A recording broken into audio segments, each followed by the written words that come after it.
चुनावी अभियान का आगाज आज हरियाणा बीजेपी करने जा रही है। कुरुक्षेत्र के थानेसर की अगर बात की जाए तो यहां पर मुख्यमंत्री शंखनाद रैली को संबोधित करते नजर आएंगे। और इस रैली की अगर बात की जाए तो इस रैली में कई बड़े दिग्गज नेता भी नजर आएंगे बीजेपी के। रैली से पहले मुख्यमंत्री ज्योतिसर पहुंचे, यहां पर उन्होंने पूजा अर्चना की और साथ ही कुछ लोग वहां पर मौजूद थे, उनकी समस्याओं को भी जाना। तो ये तस्वीरें मुख्यमंत्री के ज्योतिसर पहुंचने की आपको दिखा रहे हैं, जहां पर मुख्यमंत्री ने पूजा अर्चना की है। और अब से थोड़ी ही देर में आपको बता दें, इस शंखनाद रैली का आगाज भी हो जाएगा। यहां पर मुख्यमंत्री इस रैली को संबोधित करते नजर आएंगे।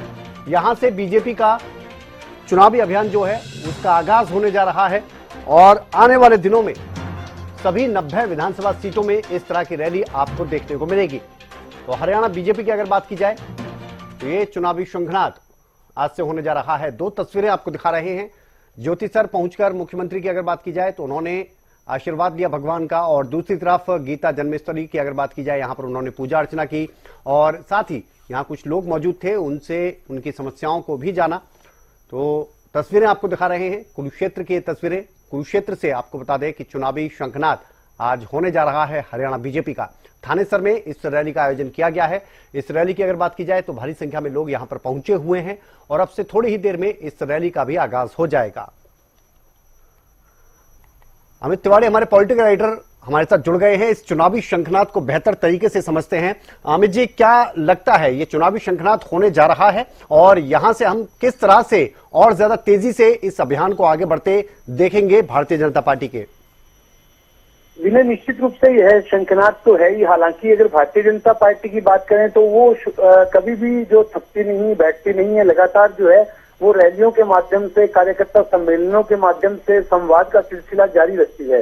लेकिन अब जब चुनाव की वेला है, देखिए करीब 100 दिन का समय भी चुनाव में नहीं बचा है, तो ऐसे में भारतीय जनता पार्टी अब पूरी तैयारी के साथ लोगों से सीधे संपर्क करने के लिए और अपनी तमाम योजनाओं की चर्चा एक मंच के माध्यम से करने के लिए उन्होंने रैलियों का एक सिलसिला बनाया है। और देखिए, पिछली बार की अगर बात करें 2019 में पूर्व मुख्यमंत्री मनोहर लाल विजय संकल्प रथ लेकर लोगों के बीच पहुंचे थे। तो इस बार जो है वो विजय संकल्प रथ जैसा अभी तक तो कुछ नहीं आया है, लेकिन ये है कि 90 विधानसभा क्षेत्रों में रैलियों के माध्यम से सीधे लोगों के बीच पहुंचा जाएगा। और एक और भी बड़ी बात है कि आज की देखिए विधानसभा स्तरीय रैली ये कुरुक्षेत्र में होने जा रही है। भगवान कृष्ण के गीता संदेश की धरती है, धर्म युद्ध महाभारत हुआ वहाँ उसकी धरती है।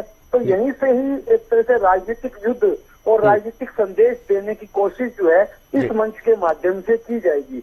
और एक और बड़ी बात है विनय, मैं आपको यहाँ बताना चाहूंगा हमारे दर्शकों के लिए कि एकजुटता का संदेश भी यहाँ देने की कोशिश की जा रही है। देखिए, दरअसल ऐसी पहली रैली होगी जिसमें मुख्यमंत्री नायब सिंह सैनी तो रहेंगे ही और साथ साथ पूर्व मुख्यमंत्री और केंद्रीय मंत्री मनोहर लाल और केंद्रीय मंत्री और हरियाणा के चुनाव प्रभारी धर्मेंद्र प्रधान, विप्लव देव और बीजेपी के प्रदेशाध्यक्ष जो बड़ौली और साथ साथ देखिए तमाम जो नेता वे यहाँ मौजूद रहेंगे और एकजुटता का भी संदेश देंगे। और इस तरह से जो चुनौतियां सामने आ रही हैं, चाहे वो विपक्ष के हमलों की बात करें, अपनी विकास योजनाओं को लेकर बात करें, केंद्र सरकार की योजनाओं की बात करें, वो तमाम बातें भी इस मंच के माध्यम से की जाएंगी। जी विनय।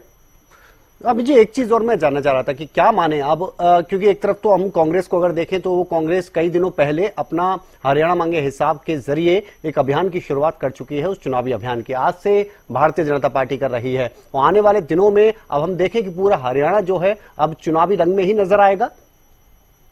जी, निश्चित रूप से देखिए, हरियाणा जो हिसाब मांगे हरियाणा, उन्होंने यह अभियान चलाया और साथ साथ कहा कि भारतीय जनता पार्टी के करीब 10 वर्ष के शासनकाल में हरियाणा की विकास के एजेंडों पर फुल स्टॉप लग गया, हरियाणा के विकास पर फुल स्टॉप लग गया। तो एक तरह से इसका एक नारा भी यहाँ दिया गया इस रैली के माध्यम से। इस नारे के तहत ये रैली हो रही है कि हरियाणा जो है वो फुल स्टॉप नहीं, नॉन स्टॉप हरियाणा, और नॉन स्टॉप हरियाणा के नारे के साथ ये रैली हो रही। तो निश्चित रूप से देखिए तमाम बातों का जवाब भी देना है और जो एक एंटी इनकम्बेंसी बनी हुई है, कहीं न कहीं उसका असर देखिए लोकसभा चुनाव में देखने को मिला।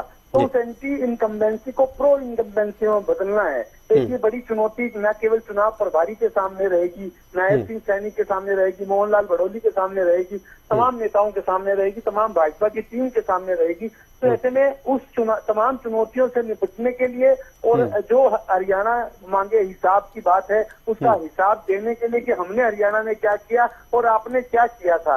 हालांकि देखिए, प्रेस कॉन्फ्रेंस के माध्यम से या मीडिया बाइट के जरिए या कुछ छोटे मोटे कार्यक्रमों के जरिए मुख्यमंत्री नायब सिंह सैनी लगातार इस बात का जवाब देते रहे हैं, लेकिन एक तरह से आज ये शंखनाद रैली है कुरुक्षेत्र के जरिए, यहाँ पूरा हिसाब दिया जाएगा और बताया जाएगा कि क्या हमने किया है इस दौरान और क्या आपने नहीं किया, और केवल विपक्ष जो है वो मुद्दा राजनीति करता है। इस तरह की तमाम बातें यहाँ रखी जाएंगी।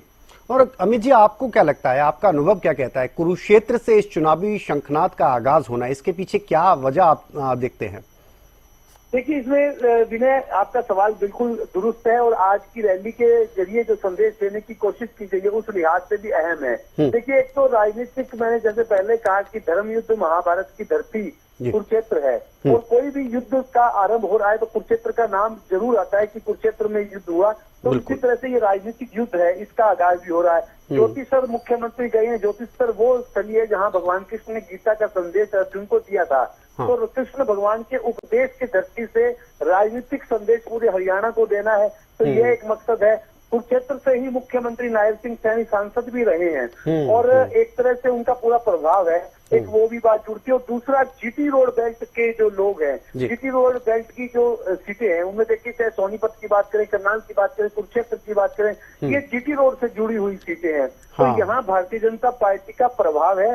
पहला प्रभाव जो है दक्षिण हरियाणा में है, दूसरा प्रभाव जीटी रोड पर है। तो ऐसे में जीटी रोड के जरिए, कुरुक्षेत्र के जरिए राजनीतिक तौर पर अपनी मजबूती का संदेश देना और रैलियों का आगाज भी करना है। जी चलिए, फिलहाल के लिए बहुत शुक्रिया अमित, और वाकई में आपने ये बेहतर तरीके से समझाया कि कुरुक्षेत्र से ये चुनावी शंखनाद होना और इसके अलावा इसका क्या प्रभाव पड़ेगा आने वाले दिनों में, ये अपने आप में बहुत ज्यादा महत्वपूर्ण हो जाता है। और अब से थोड़ी ही देर में आपको बता दें कि मुख्यमंत्री इस रैली को संबोधित करते नजर आएंगे। तमाम दिग्गज यहां पर नजर आएंगे, चाहे वो हरियाणा बीजेपी के अध्यक्ष मोहनलाल भड़ोली हो या केंद्रीय मंत्री मनोहर लाल हो, धर्मेंद्र प्रधान आप बात कर लीजिए जो कि चुनाव प्रभारी हैं, उनको भी एक बड़ी जिम्मेदारी दी गई है हाल ही में। तो ये अपने आप में ही जो रैली है वो देखने वाली इसलिए होगी कि यहां से क्या इंपैक्ट जो है भारतीय जनता पार्टी पहुंच जाएंगे, और तमाम जो दिग्गज हैं वो यहां पर बस धीरे धीरे पहुंच रहे हैं। इस चुनावी अभियान का आगाज आज होने जा रहा है और इस अभियान की अगर बात करें तो सबसे महत्वपूर्ण बात यह हो जाती है कि मुख्यमंत्री जब इस चुनावी अभियान का आगाज करेंगे तो इस रैली का इंपैक्ट, जिस तरह से अमित तिवारी हमारे पॉलिटिकल राइटर भी बता रहे थे कि ये जो जीटी बेल्ट का पूरा क्षेत्र है, ये तस्वीरें मुख्यमंत्री की अगर बात की जाए यहां पर आप देख सकते हैं पहुंच चुके हैं और भी दिग्गज नेता यहां पर नजर आ रहे हैं। जैसे ही मंच पर पहुंचे हैं मुख्यमंत्री का स्वागत किया गया है और आपको बता दें कि अब से थोड़ी ही देर में संबोधित करते हुए नजर आएंगे इस रैली को मुख्यमंत्री। और देखना होगा कि आज मुख्यमंत्री के संबोधन में क्या कुछ खास रहने वाला है। थानेसर की अगर बात की जाए, थानेसर विधानसभा से इस चुनावी शंखनाद का आगाज होने जा रहा है और इससे पहले मुख्यमंत्री ज्योतिसर पहुंचे थे। ये एक एकता का संदेश देने की कोशिश, मोहनलाल भड़ोली को आप देख सकते हैं यहां पर मंच पर हैं और मुख्यमंत्री हैं। इसके अलावा जो स्थानीय जितने भी नेता हैं वो फिलहाल नजर आ रहे हैं। तो चुनावी अभियान का आगाज यहां से होने जा रहा है और ये बहुत महत्वपूर्ण अपने आप में